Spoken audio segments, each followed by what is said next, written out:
चंदनपुर नाम का एक गांव था। उसी गांव में माधव नाम का एक व्यक्ति रहता था, जो अपनी माँ और पत्नी राधा के साथ रहता था।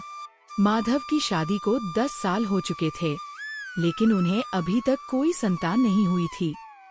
एक दिन जब माधव खेत से लौटा, तो उसने देखा कि उसकी माँ आंगन में बैठी जोर जोर से बुदबुदा रही थी, जबकि राधा कोने में चुपचाप बर्तन मांज रही थी और उसकी आंखें झुकी हुई थी। अरे माधव, आ गया तू। देख जरा इस किस्मत को। पूरा गांव बच्चों की किलकारियों से झूम रहा है और मेरा आंगन शमशान जैसा सुनसान पड़ा है। माँ, फिर वही शुरू हो गई तुम। थका हारा आया हूँ, 2 घड़ी चैन से बैठने दो। चैन तो तुझे तब मिलेगा ना जब तेरे पीछे कोई नाम लेने वाला होगा। 10 साल हो गए माधव, 10 साल। कब तक इस बोझ की सूरत देखता रहेगा? राधा ने बर्तन पटक दिए और खड़ी हो गई। उसका चेहरा लाल था, पर आवाज में सिसकी थी। ऐसा लग रहा था कि वो अभी रो देगी। माँ जी, हर बार मुझे ही क्यों कोसती हो? क्या ये सब मेरे हाथ में है? तो किसके हाथ में है? भगवान ने तुझे बनाया ही अधूरा है। माधव, मैं तुझसे कह रही हूँ, अब वक्त आ गया है।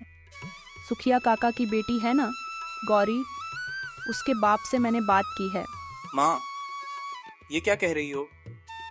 राधा मेरी पत्नी है, कोई पुराना कपड़ा नहीं जो फट गया तो नया ले आऊं। और मेरी हालत देख रही हो, 2 वक्त की रोटी मुश्किल से जुटती है। नहीं माधव, माँ जी सही कह रही हैं। मैं रोज रोज का ये ताना नहीं सह सकती। अगर दूसरी शादी से इस घर में खुशी आती है तो तुम कर लो। तू होश में तो है राधा? तू क्या कह रही है? हाँ, सही कह रही हूँ। कम से कम ये इल्जाम तो मिटेगा कि मैं घर की दुश्मन हूँ। तुम गौरी को ले आओ। देखा, ये होती है समझदारी। कल ही चलेंगे और हम बात पक्की करेंगे। माधव बिना कुछ बोले बाहर निकल गया। वो नीम के पेड़ के नीचे बैठ गया, जहाँ उसका दोस्त बुधू पहले से ही बीड़ी पी रहा था। क्या हुआ भाई माधव? चेहरा क्यों उतरा हुआ है? घर में आग लगी है बुधू। माँ दूसरी शादी के पीछे पड़ी है और राधा ने भी हाँ कह दी है। ये तो अच्छी बात है ना, 2 बीवी मतलब 4 हाथ काम करने वाले। रौनक बढ़ जाएगी घर की। पैसा कहाँ है? एक का पेट भरना भारी पड़ रहा है। और फिर राधा का दर्द मैं समझता हूँ। वो ऊपर से हाँ बोल रही है, पर अंदर से टूट गई है। देख भाई, गरीब आदमी के लिए औलाद ही उसकी लाठी होती है। माँ की बात मान ले। गौरी सुंदर भी है और घर के काम में तेज भी। पर मैंने तो गौरी का नाम ही नहीं लिया। तुझे कैसे पता? तेरी माँ मेरी माँ से बात कर रही थी तो मैंने कल सुना। उसी वक्त पीछे से राधा आई। उसके हाथ में एक पुरानी पोटली थी। माधव, तुम मेरे गहने लो। माँ ने शादी में दिए थे। इन्हें बेच देना, नए घर बसाने में काम आएंगे। तू पागल हो गई है? इन्हें बेचकर मैं दूसरी बीवी लाऊंगा? इतना गिरा हुआ मत समझ मुझे। दर्द गहने खोने में नहीं है माधव, दर्द इस खाली कोख में है। अगर गौरी आएगी तो शायद मैं भी उसके बच्चे को अपना मानकर जी लूंगी। चले जाओ माँ के साथ कल। अगले दिन सूरज निकलने से पहले ही माँ ने माधव को जगा दिया। राधा ने चुपचाप उन दोनों के लिए पोटली में रोटी प्याज बांध दिया। संभल कर जाइएगा और उनके घर वालों से साफ कह दीजिएगा कि हम गरीब लोग हैं। अभी भी वक्त है राधा, बोल दे तो मैं रुक जाऊं। चल रे माधव, देर हो रही है। राधा, तू घर संभाल, हम शाम तक आते हैं। माधव और उसकी माँ 2 कोस पैदल चलकर पड़ोसी गांव पहुँचे, जहाँ गौरी का बाप शंभू काका अपने दरवाजे पर बैठा हुक्का पी रहा था। आओ आओ बैठो, बड़ी दूर से आना हुआ। शंभू भाई, बात तो फोन पर हुई ही थी। आज हमने सोचा आमने सामने बैठकर बात पक्की कर लें। लड़का तो मेहनती लगता है, पर सुना है पहली वाली अभी घर में ही है। जी, राधा वहीं रहेगी, वो मेरी पत्नी है। देखो भाई, मेरी बेटी गौरी सुंदर है, काम काज में तेज है। मैं उसे किसी के घर सौत बनकर नहीं भेजना चाहता था, पर मेरी मजबूरी है कि मेरे पास दहेज के लिए पैसे नहीं हैं। मुझे दहेज नहीं चाहिए काका, बस घर में एक साथी चाहिए और माँ को पोता। बात साफ सुन लो माधव, मेरी बेटी तुम्हारे घर आएगी, लेकिन उसे बराबर का हक चाहिए। ऐसा ना हो कि पहली वाली उस पर हुकूमत चलाए। अरे तुम चिंता मत करो शंभू, राधा तो खुद चाहती है कि ये शादी हो। वो तो गौरी की सेवा करेगी। उसी वक्त गौरी अंदर से पानी का गिलास लेकर आई और एक नजर माधव को देखा। माधव ने नजरें झुका ली। बापू, क्या आपने पूछा वो? हाँ बेटी। माधव, गौरी कुछ पूछना चाहती है। पूछो गौरी। मैं जानती हूँ कि आपकी पहली पत्नी है, मैं ये जानना चाहती हूँ कि क्या आप मुझे कभी इज्जत दे पाएंगे, या मैं सिर्फ एक बच्चा पैदा करने की मशीन बनकर रहूंगी। माधव थोड़ी देर खामोश रहा, फिर बोला, गौरी, झूठ नहीं बोलूंगा। मेरे पास देने के लिए गहने कपड़े नहीं हैं। एक छोटा सा घर है जिसका एक ही बड़ा कमरा है। राधा, मेरी जिम्मेदारी है और तुम मेरी जरूरत। अगर तुम निभा सको तो मैं तुम्हें कभी भूखा नहीं सोने दूंगा। और अगर मेरी राधा दीदी से तकरार हुई तो आप किसका साथ देंगे? मैं सच का साथ दूंगा, पर राधा ऐसी नहीं है। तुम मिलोगी तो जान जाओगी। ठीक है, पर मेरी एक शर्त है। शादी मंदिर में होगी, कोई धूमधाम नहीं, और माधव को लिखना होगा कि गौरी का उसके घर और खेत पर बराबर का हक होगा। मुझे मंजूर है। शाम को जब माधव घर लौटा तो राधा दरवाजे पर खड़ी इंतजार कर रही थी। क्या हुआ, बात बन गई? हाँ, अगले सोमवार को मंदिर में शादी है। गौरी आ रही है। अच्छा है, मैं पुरानी कोठरी साफ कर लेती हूँ। तुम दोनों बड़े कमरे में रहना। नहीं राधा, ऐसा नहीं होगा। मैं तुम्हें कोठरी में नहीं भेजूंगा। माधव, अब जिद मत करो। घर एक है, मर्द एक है, पर औरतें दो हैं। टकराव तो होगा ही। बेहतर है मैं थोड़ा अलग रहूं। सही कह रही है वो। गौरी नई नवेली दुल्हन होगी, उसे थोड़ा सुकून चाहिए। राधा, तू कल से ही रसोई का सामान अलग कर लेना। माधव ने देखा कि पार्वती की आंखों में एक आंसू चमका और गिर गया, पर उसने तुरंत उसे पोंछ लिया। राधा, क्या हम सच में सही कर रहे हैं? अब ये सवाल मत पूछो माधव। अब बस ये दुआ करो कि गौरी इस घर को वो दे सके जो मैं नहीं दे पाई। मंदिर में शादी हो गई थी। माधव ने गौरी की मांग में सिंदूर भरा, लेकिन उसके हाथ कांप रहे थे। जब वो गांव लौटे तो पूरा मोहल्ला उन्हें देखने के लिए जमा था। लोग कानाफूसी कर रहे थे। अरे देख तो विमला, माधव ने नया इंतजाम कर लिया। अब देखना राधा का क्या होता है। बेचारी राधा सौतन को अपने हाथ से घर लेकर आ रही है। घर की दहलीज पर राधा आरती की थाली लिए खड़ी थी। उसने मुस्कुराने की कोशिश की, पर उसकी आंखें सूजी हुई थी। राधा, आरती उतार और बहू का स्वागत कर। देख कितनी सुंदर है गौरी। प्रणाम दीदी। शाम हुई और घर में खामोशी छा गई। माँ ने बड़े कमरे को फूलों से तो नहीं, पर साफ सुथरी चादर से सजा दिया था। माधव, जा अंदर, गौरी तेरा इंतजार कर रही है। और राधा, तू मेरे साथ रसोई में चल। माधव कमरे के दरवाजे पर खड़ा था। उसके कदम भारी थे। उसने देखा राधा कोठरी की तरफ जा रही थी, जहाँ उसने अपना बिस्तर लगाया था। राधा सुनो। राधा रुकी, पर उसने पीछे मुड़कर नहीं देखा। अंदर जाओ माधव, आज आपकी नई जिंदगी शुरू हो रही है। मुझे आज देर तक नींद नहीं आएगी। मैं माँ जी के पास हूँ। माधव भारी मन से कमरे में गया। गौरी घूंघट निकाले तखत पर बैठी थी। माधव उसके पास बैठा, पर दोनों के बीच एक गहरी खाई थी। गौरी, तुम ठीक तो हो? सब बहुत जल्दी में हुआ। मैं ठीक हूँ, पर क्या आप ठीक हैं? आपका ध्यान तो बाहर कोठरी में है। नहीं, ऐसा नहीं है, बस थोड़ा अजीब लग रहा है। माधव जी, मैं यहाँ सिर्फ आपका ध्यान रखने नहीं आई हूँ। मैं जानती हूँ कि मुझे क्यों लाया गया है। माँ जी चाहती हैं कि मैं इस घर को वारिस दूं, पर क्या आप मुझसे मोहब्बत कर पाएंगे या सिर्फ फर्ज निभाएंगे? गौरी, मोहब्बत वक्त मांगती है। मैं धोखा नहीं दूंगा तुम्हें। उसी वक्त बाहर से जोर से बर्तन गिरने की आवाज आई। माधव तुरंत बाहर भागा। देखा तो राधा जमीन पर बैठी रो रही थी और माँ उस पर चिल्ला रही थी। तू जानबूझकर ये सब कर रही है ना, ताकि उन दोनों के बीच खलल पड़े? कमीनी, आज की रात तो उन्हें सुकून से रहने दे। नहीं माँ जी, मेरे हाथ से बस थाली छूट गई। मैं अंधेरे में देख नहीं पाई। माँ, चुप हो जाओ।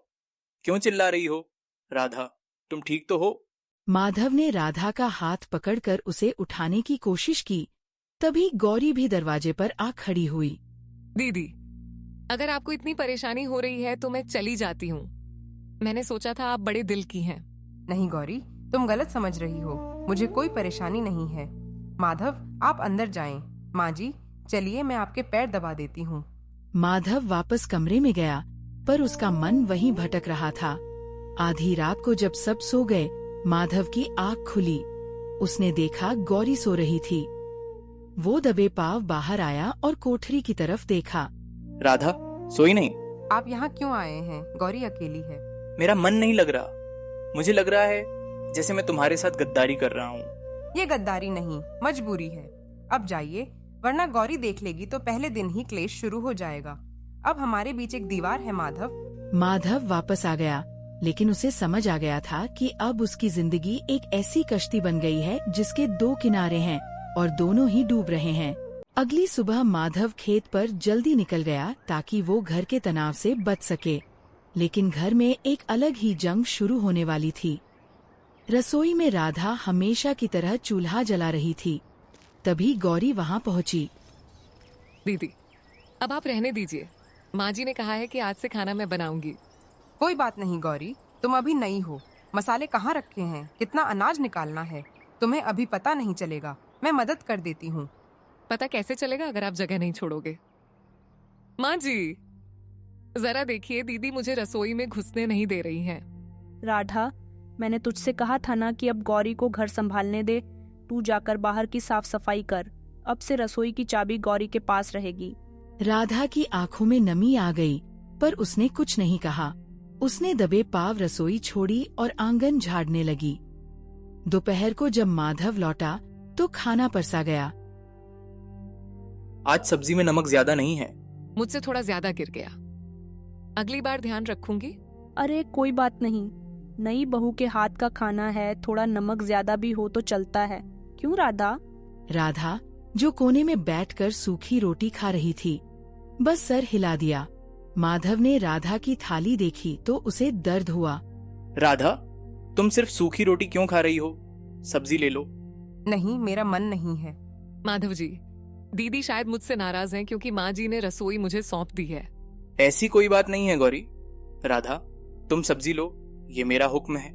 राधा ने थोड़ी सी सब्जी ली, पर उसके हर निवाले में एक कड़वाहट थी। खाने के बाद माधव जब बाहर बैठा था, गौरी उसके पास आकर बैठ गई। माधव जी, मैं सोच रही थी हम कब तक इस तरह गरीबी में रहेंगे? आपने कहा था कि आपके पास एक छोटा सा खेत है। हाँ, पर वो बंजर है गौरी, खाने लायक भी अनाज नहीं निकलता। मैंने सुना है गांव के जमींदार साहब नए किसानों को कर्ज दे रहे हैं। क्यों ना आप उनसे मिलें? अगर थोड़ा पैसा मिल जाए तो हम एक अलग कमरा बनवा सकते हैं। यहाँ इस घर में रहना मुश्किल है। कर्ज? गौरी, कर्ज लेना आसान है, पर चुकाना गरीब के बस की बात नहीं। अगर खेत में मेहनत करेंगे तो क्यों नहीं चुकेगा? मैं भी खेत में आपका साथ दूंगी। राधा दीदी तो घर पर ही रहती हैं। उसी वक्त राधा वहाँ से गुजरी। उसने गौरी की बातें सुन ली थी। माधव, जमींदार का कर्ज मौत का फंदा होता है, उनके पास मत जाना। दीदी, आपने तो 10 साल में माधव जी की हालत बदली नहीं। अब मैं कुछ नया करना चाहती हूँ तो आप बीच में बोल रही हैं। गौरी, राधा सही कह रही है, वो पुरानी बातों को जानती है। तो ठीक है, मैं ही गलत हूँ। मैं तो बस इस घर का भला चाहती थी ताकि मेरा होने वाला बच्चा ठीक से रह सके। बच्चे का नाम सुनते ही माँ भी वहाँ आ गई। सही तो कह रही है गौरी। माधव, कल ही जाकर जमींदार से मिल, हमें पैसा चाहिए। गौरी को अच्छी खुराक चाहिए। माधव कशमकश में फंस गया। एक तरफ राधा का तजुर्बा था और दूसरी तरफ गौरी की जिद और माँ का वारिस वाला सपना। ठीक है माँ, कल मैं जमींदार के पास जाऊंगा। राधा अपने कमरे में चली गई। उसे लग रहा था कि धीरे धीरे उसकी जगह इस घर से खत्म हो रही है। अगले दिन माधव गांव के जमींदार ठाकुर विक्रम सिंह के घर में पहुँचे। ठाकुर एक रसीला और चालाक आदमी था। उसने माधव को देखा और एक गहरी मुस्कुराहट दी। आओ आओ माधव, सुना है तुम नई नवेली दुल्हन घर लाए हो। पूरे गांव में चर्चा है उसकी खूबसूरती की। जी ठाकुर, माँ चाहती है कि घर में रौनक आए, पर हालात थोड़े तंग हैं। पैसा? अरे माधव, पैसे की चिंता मत कर। कितना चाहिए बोल। पर याद रखना, मैं ब्याज कम लेता हूँ, पर वक्त पर वापसी मांगता हूँ। ठाकुर, खेत के लिए बीज और गौरी के लिए थोड़ा खर्चा चाहिए। 20,000 मिल जाएंगे। ले जा, 20 क्या 50 ले जा। बस ये अंगूठा लगा दे इस कागज पर। माधव ने बिना पढ़े अंगूठा लगा दिया। पैसा लेकर जब वो घर पहुंच गया तो गौरी की आंखों में चमक आ गई। उसने फौरन नए कपड़े और रसोई के सामान की सूची बना ली।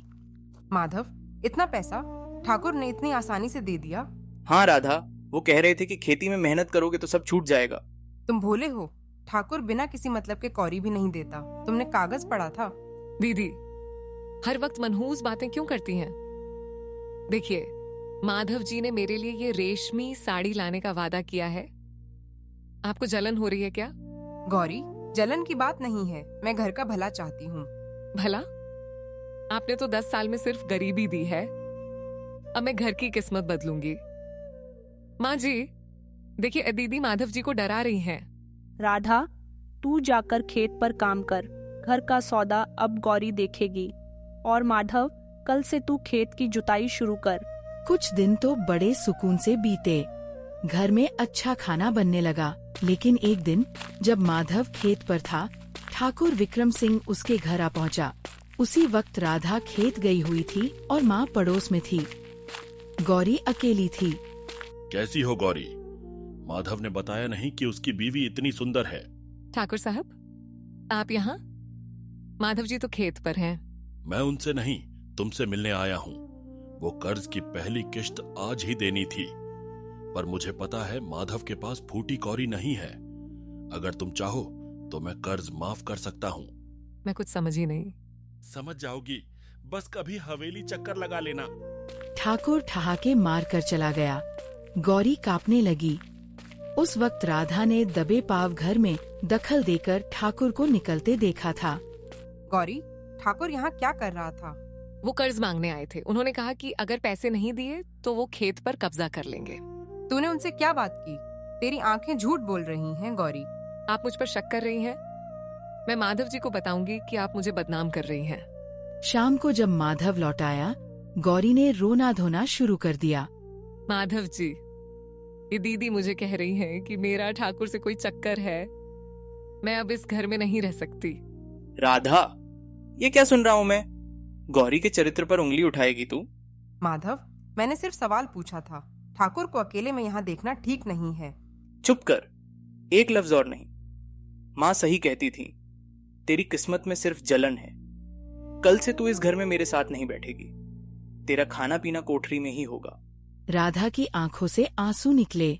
उसने माधव की तरफ देखा, पर उसकी आंखों में अब सिर्फ गौरी के लिए अंधा भरोसा था। घर में अब बंटवारा सिर्फ दिल का नहीं, जमीन का भी हो गया था। माधव ने आंगन के बीच में एक लकीर बना दी थी। एक तरफ गौरी और माँ और दूसरी तरफ अंधेरी कोठरी में अकेली राधा। राधा, देख ले, ये तेरी जिद का नतीजा है। अगर तू गौरी के साथ ढंग से रहती तो आज ये दिन न देखना पड़ता। माँ जी, लकीर बना देने से रिश्ते नहीं बनते। वक्त बताएगा कि कौन अपना था और कौन पराया। माधव खेत से लौटा। उसका चेहरा उतरा हुआ था। ठाकुर के आदमियों ने आज उसे पूरे गांव के सामने बेइज्जत किया था। गौरी, हे गौरी, कहाँ हो तुम? क्या हुआ माधव जी? इतना चिल्ला क्यों रहे हैं? ठाकुर ने कहा है कि अगर अगले 2 दिन में 20,000 नहीं दिए तो वो हमारा घर नीलाम कर देगा। इतना पैसा कहाँ से आएगा? तुमने तो कहा था कि कर्ज चुकाना आसान होगा। तो इसमें मेरी क्या गलती? आप मेहनत नहीं कर पाए। और वैसे भी ठाकुर साहब ने मुझसे कहा था कि अगर मैं उनसे मिलने हवेली जाऊं तो वो थोड़ी रियायत कर सकते हैं। क्या? हवेली? तुम होश में तो हो?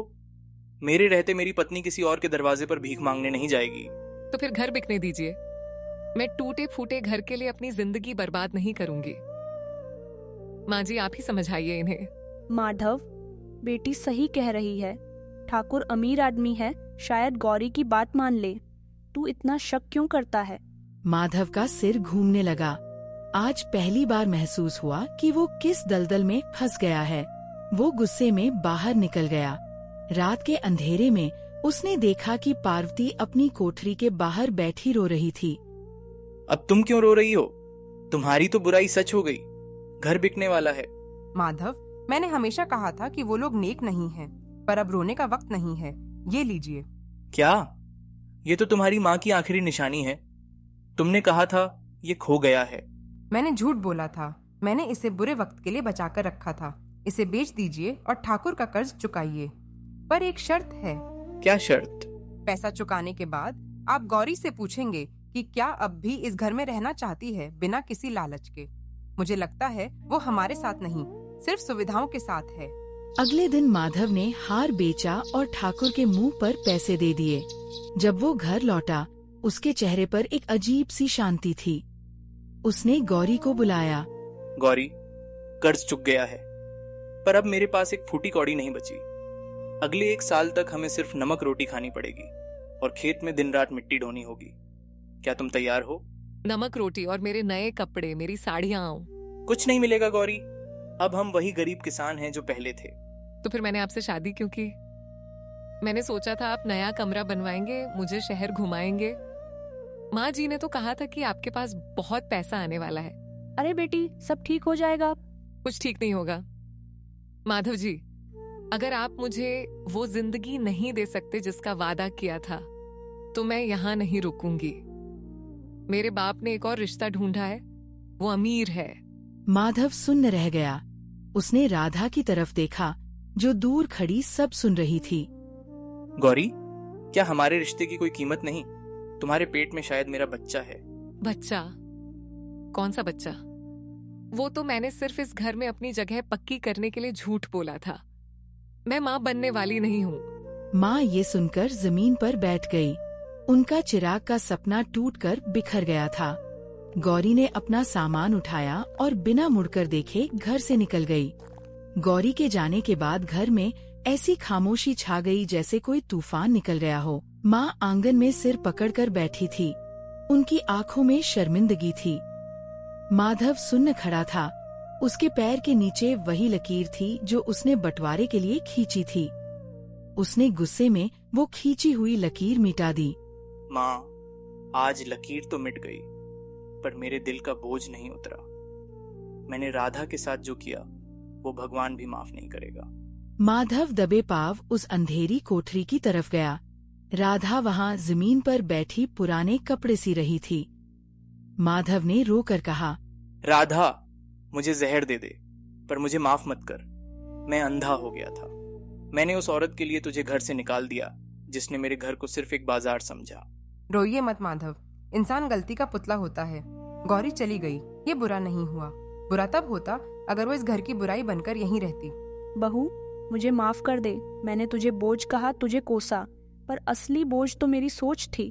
तू ही इस घर की असली लक्ष्मी है। माँ जी, अब वो सब भूल जाइए। अब हमें नए सिरे से शुरुआत करनी है। अगले कुछ महीने बहुत मुश्किल भरे थे। माधव और राधा ने दिन रात खेत में एक करके मेहनत की। ठाकुर का कर्ज उतर चुका था, पर घर में खाने की कमी थी। एक दोपहर जब माधव खेत से लौटा, उसने देखा कि राधा चक्कर खाकर गिरी हुई थी। माधव घबराकर उसे वैद्य के पास ले गया। अरे माधव, इतने परेशान क्यों हो? ये तो खुशी की बात है। खुशी? वैद्य जी, इसमें खुश होने वाली क्या बात? माधव, भगवान के घर देर है अंधेर नहीं। पार्वती माँ बनने वाली है। माधव की आंखों से आंसू बहने लगे। वो वही जमीन पर बैठ गया। माँ ने जब ये सुना तो उन्हें पूरे गांव में बताशे बांटे।